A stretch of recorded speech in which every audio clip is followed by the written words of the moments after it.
सीखते रहते हैं कहीं न कहीं से, कोई मीटिंग से, कोई सेमिनार से, कोई यूट्यूब से, कुछ न कुछ सीख तो रहे हैं हम। तो आज यहां पे आपको सिखाने के लिए या नॉलेज देने के लिए नहीं बुलाया गया है। आज यहां पे एक सक्सेस का माहौल देने के लिए बुलाया गया है। मैं तो इतना कह सकता हूं कि 5 साल की एमबीए करने के बाद भी ये नहीं सिखाया जाता, वो आने वाले 5 घंटे में आपको बताया जाएगा कि आप कामयाब कैसे हो सकते हैं।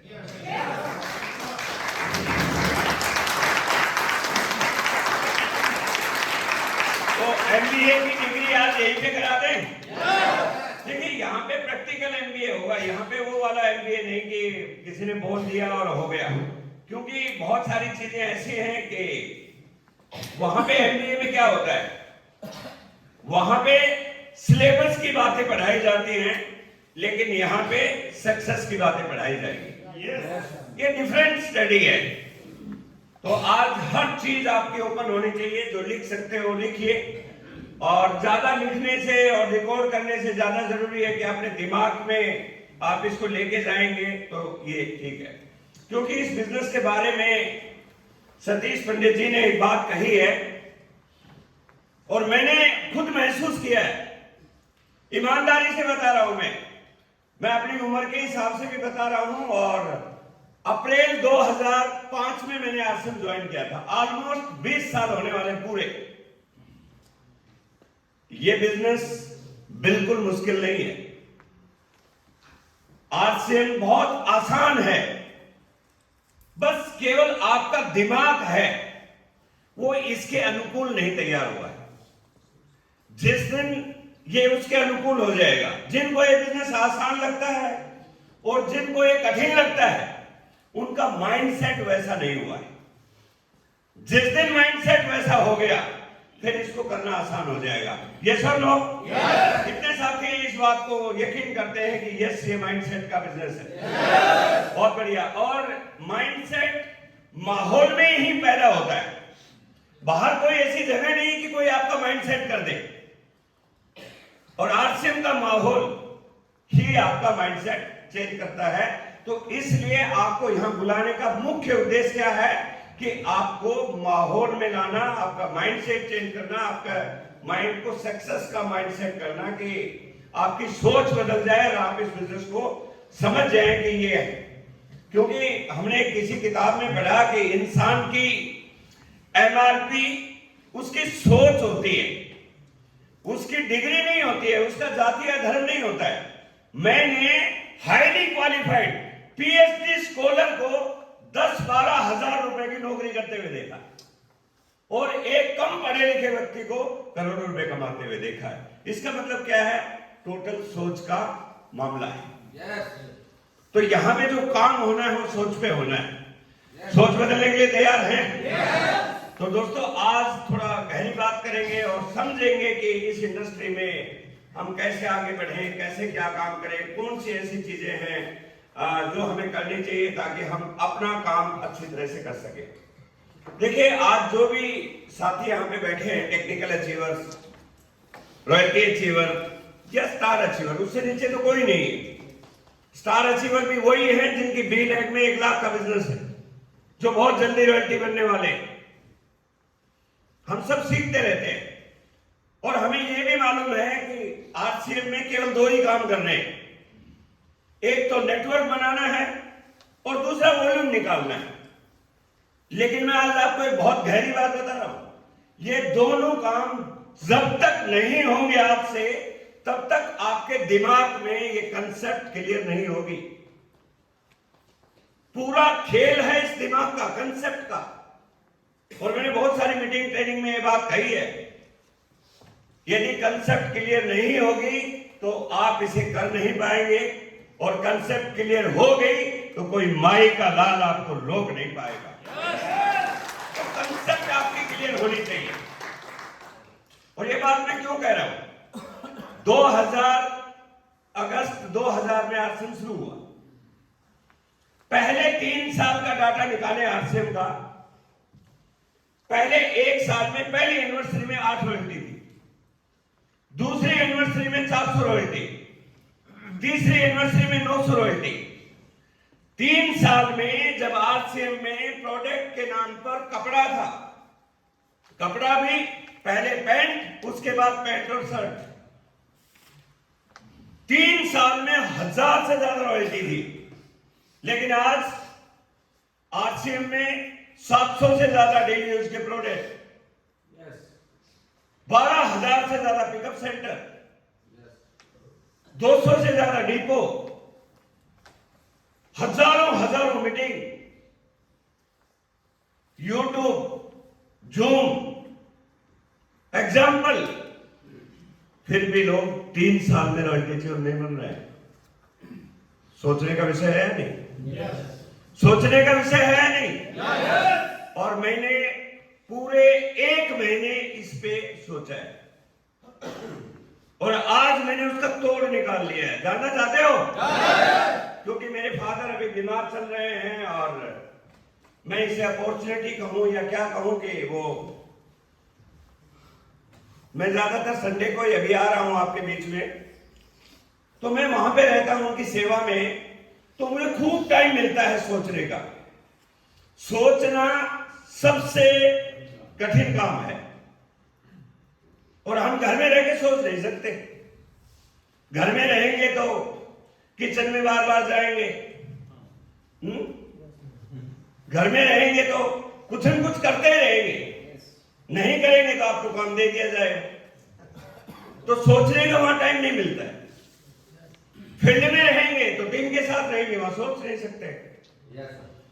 दुनिया में जितने भी फिलोसफर हुए हैं, चाहे वो सुकरात हुए हैं, अरिस्टो, या कितने भी बड़े साइंटिस्ट हुए हैं, उन्होंने किसी मुद्दे को ध्यान से सोचने का समय लगाया। तो जब मुझे सोचने का समय मिला कि क्या ऐसी बात है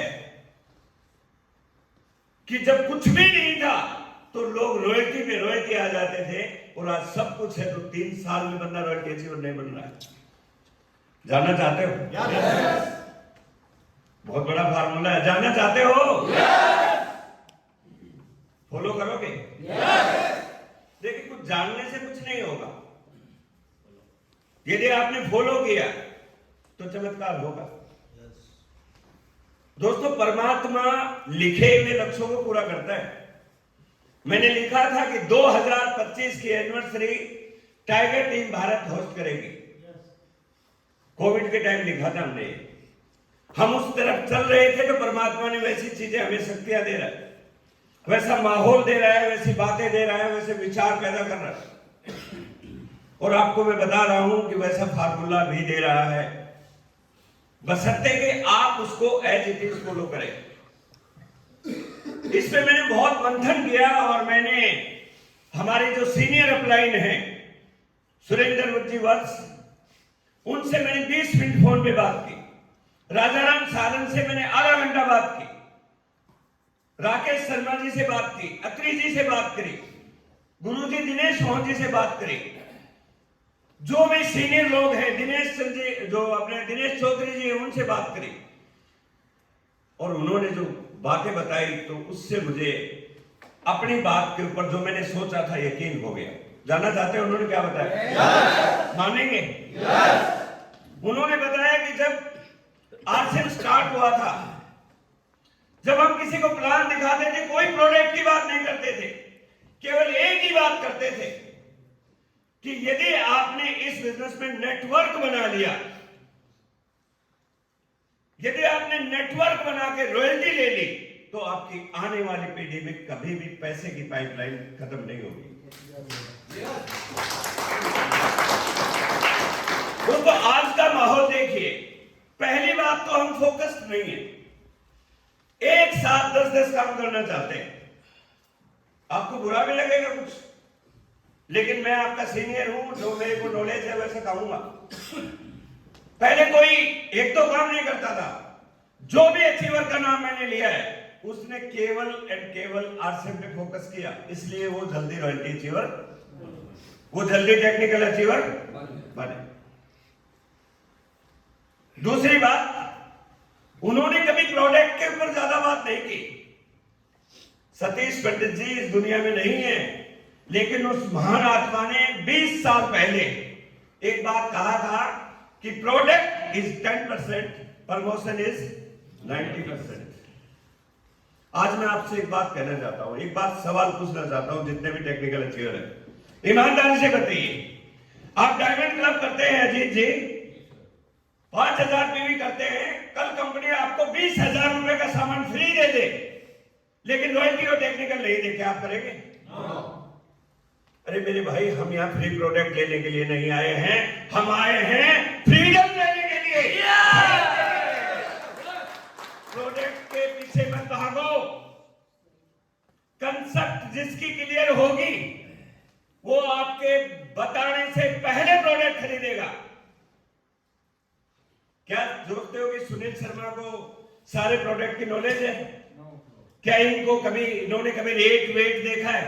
इनको एक ही बात बताया कि 10 से 12 साल यदि आरसे में लगा दिए तो राजा जैसी जिंदगी बन सकती है, इसलिए इन्होंने अपने नेटवर्क को बनाने में काम किया। फोकस कहां है?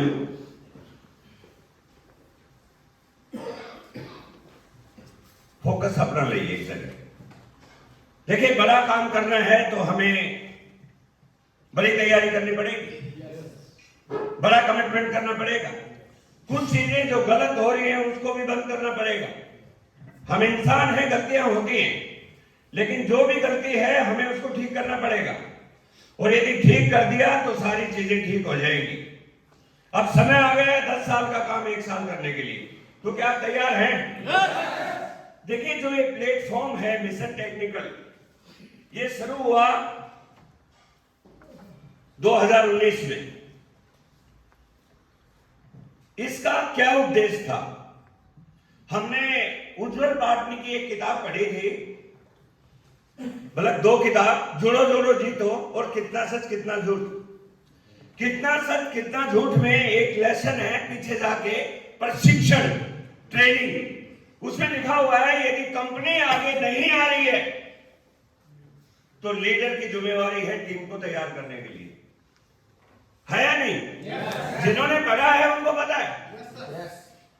तो हमारी कंपनी में उस समय यूएस का ज्यादा बोला वाला नहीं था, तो हमने उस चीज को अग्रणी लिया और हमारे जो सीनियर साथी हैं, हमने मास्टरमाइंड ग्रुप तैयार किया कि हम मिलके एक ट्रेनिंग प्लेटफॉर्म तैयार करेंगे, और उस ट्रेनिंग प्लेटफॉर्म में 3 चीजें रहेंगी। पहला, मिशन रॉयल्टी। यहां पे वो व्यक्ति आएंगे जो 2500 पीवी कर रहे होंगे, ताकि हम उन्हें रॉयल्टी की तरफ ला सके। 1000-1500 वाला रॉयल्टी की नहीं सोचेगा, क्योंकि वो कंसिस्टेंट बायर नहीं रहता है। हमने एक प्लेटफॉर्म तैयार किया और उस प्लेटफॉर्म पे टीम काम भी कर रही है, अलग अलग जगह काम कर रही है। कर रहे हैं ना लोग? बोल नहीं रहे हो? मिशन रॉयल्टी हो रहा है। दूसरा प्लेटफॉर्म हमने शुरू किया कि जब रॉयल्टी अचीवर्स बनने लगे, स्टार अचीवर बनने लगे, तो हमने देखा कि अभी टेक्निकल्स की संख्या बढ़ानी है, तो हमने टेक्निकल के लिए मिशन टेक्निकल प्लेटफॉर्म तैयार किया। इसमें वही लोग आते हैं जो स्टार से ऊपर होते हैं, समझ रहे हैं? यहां पे वो प्लेटफॉर्म है जो आप सभी को टेक्निकल तैयार करने के लिए, बड़े बड़े लेवलों पे ले जाने के लिए। लेकिन कुछ समय पहले, 2 साल पहले एक बात हुई मास्टरमाइंड टीम में कि सर बहुत सारे लोग तो आ रहे हैं, लेकिन लोगों को सेलेक्ट कैसे करें, उनका माइंडसेट, उनका विजन कैसे क्लियर करें? तो हमने स्टार्ट किया RTP, रेजिडेंशियल ट्रेनिंग प्रोग्राम। उसका क्या पर्पज है? उसका पर्पज है किसी लीडर को सेलेक्ट करना कि क्या ये बिजनेस में लंबा चल सकता है, क्या इसका विजन है, क्या ये घर से बाहर रह सकता है, क्या इसका माइंडसेट वैसा है, और इसके लिए क्वालिफिकेशन रखी, ईगल से कम नहीं होना चाहिए। मेरे पास सारी डायरियां हैं, हर डायरी में मैंने लिखा हुआ है, मैं सब रिटर्न करता हूं। लेकिन आज दिक्कत क्या है? सारे प्लेटफॉर्मों को आपने घुमा दिया। किसी को आरटीपी में ले जा रहे हैं, किसी को मिशन रॉयल्टी में ले जा रहे हैं, किसी को मिशन टेक्निकल में ऐसे लेके आ रहे हैं। अरे भैया, मिशन टेक्निकल शुरू होता है उससे 15 दिन पहले पूछा जाता है कि आपकी टीम के कितने लोग आ रहे हैं। आप लिस्ट ही नहीं भेजते, क्यों? क्योंकि रामकिशन जी चेक कर लेंगे कि ये तो काबिल ही नहीं है, क्यों लेके आ रहे हो? Who is responsible? हमें खुद को ही जिम्मेवारी लेनी पड़ेगी। यदि पहली क्लास के बच्चे को कॉलेज में लेके जाएंगे तो समझ में आएगा? आरटीपी में यही होता है। एक बिगिनर को क्या समझ में आएगा आरटीपी में? टेल मी, क्या समझ सकता है आप? आरटीपी का मुख्य उद्देश्य क्या है? लीडर को सेलेक्ट करना। अरे वो तो शुरू भी नहीं हुआ है, वहां पनीर खिलाने के लिए ले जा रहे हो। समझना होगा हमें, इस चीज को समझना होगा। इतनी मीटिंग हो रही है, सुबह 4:45 में टाइगर टीम में जूम मीटिंग शुरू होती है। 5 बजे योगा शुरू हो जाता है, 6:30 बजे टीसीजे आ जाते हैं, 1 बजे महिलाओं के लिए आ जाते हैं, 8 बजे कोर लीडर बोलता है, बीच में हम अपने ग्रुप की 3-4 मीटिंग करते हैं। पूरे दिन में एक व्यक्ति 5 घंटा वहां बैठा रहता है। मेरी बात को ध्यान से समझना दोस्तों। लीडर की जिम्मेवारी है टीम को ट्रेन करना। क्या सीख रहे हैं आप? अरे इस बिजनेस के अंदर इतनी वो नहीं है, ज्यादा ज्ञानी मत बनो। मैंने एक लीडर के मुंह से एक बात सुनी थी, आपने भी सुनी होगी। अपलाइन बोलती है कि यहां पे सब कुछ लगाना है लेकिन एक चीज नहीं लगानी है। और यहां पे ऐसे लोग हैं, सब कुछ लगाए या ना लगाए, दिमाग जरूर लगाएंगे। इतने ज्ञानी बन गए हैं कि सब आरसीएम का सत्यानाश कर दिया। अरे इतना मुश्किल नहीं है आरसीएम। इस बिजनेस का एक ही सिद्धांत है, डुप्लीकेशन। जो आदमी नकल मारने में माहिर है, जिसे नकल मारने की अकल है, वो यहां पे स्टार रोटी बनेगा, वरना कोई नहीं बनेगा। आप कितने भी काम कर लो, आप ट्रेनिंग स्कूल खोल लो, यूट्यूब खोल लो, कुछ भी कर लो, कुछ नहीं होने वाला है। मेरे पास हर महीने का बिजनेस का रिकॉर्ड है, हर लीडर का रिकॉर्ड है। रामकिशन ने बताया और आज मैं बता रहा हूं, यदि ग्रोथ करनी है तो एक ही प्लेटफॉर्म है, एक ही डुप्लीकेशन है कि यहां बताया जाता है, उसको फॉलो कीजिए। करेंगे? yes. और मेरी बात पे यकीन नहीं है तो चेक कर लो अपने बिजनेस को। yes. खुश होने के लिए कुछ भी कह दो, ग्रोथ। मेरे पास हर कोई आदमी ये कह नहीं सकता। जो बोलते हैं ना फिल्ड में रहते हैं, कई तो ग्रुप ये बोलते हैं तूने फोटो नहीं भेजा, ये है सैटेलाइट। हर व्यक्ति को बता सकता हूं कि कौन क्या कर रहा है, हर व्यक्ति को बता सकता हूं कि आज ये कहां था, क्योंकि मैं अपने बिजनेस का मालिक हूं। आज आप यहां पे बैठे हैं, आपको मैं एक आदमी नहीं समझता, मैं एक फैक्ट्री समझता हूं भाई। एक एक फैक्ट्री है आप। तो करेंगे काम? तैयारी के साथ काम करेंगे। तो आज हम बहुत सारा सुधार करेंगे कुछ चीजों पे, और जो मैं बातें बता रहा हूं उसको आप समझिए। और ये क्यों बता रहा हूं, उसका कारण है सर। जब हम